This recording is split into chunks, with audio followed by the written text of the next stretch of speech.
For each of the following reactions, give the following ionic equations. So let's go through and see what I need to dissociate. So ionic and aqueous, ionic and aqueous, ionic but solid, ionic and aqueous. So that's okay.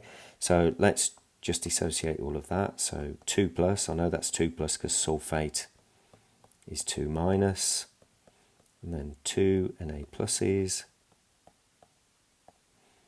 gives, so I can't dissociate iron hydroxide, so leave that one alone, plus 2 Na plus SO4 2 minus. Now I need to remove my spectator ions, so I've got SO4 2 minus on both sides and I've got 2 sodiums on both sides.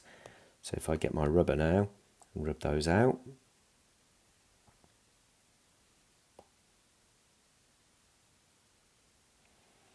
then that is my ionic equation. Okay, next one. So bromine with sodium iodide gives sodium bromide and iodine. So this is not ionic and it is not an acid, even though it's aqueous. This is ionic and aqueous, ionic and aqueous. This again is covalent and aqueous, but not ionic or an acid. So I have to leave that alone.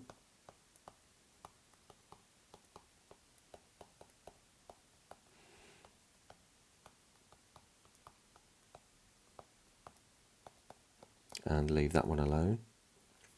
And then I'll just use my rubber for this. So I've got 2 sodiums on both sides.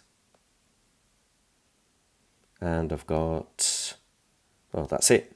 So that is now balanced. There we go. Next one. So 3MgO solid. So it's ionic, but it is a solid. So H3PO4, that's an acid and aqueous.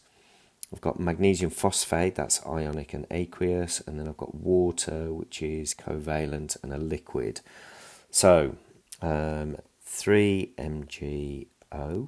plus, so dissociating phosphoric acid, 6H plus 2PO4 3 minus gives me 3Mg2 plus 2PO4 3 minus plus 3H2O. Again, I'll just use my rubber this time. So the same on both sides is the 2 phosphates. So let me get rid of the 2 phosphates.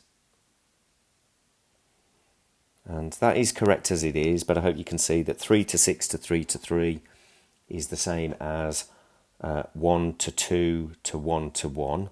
So I am going to simplify mine to 1 to 2 to 1 to 1, and there we go.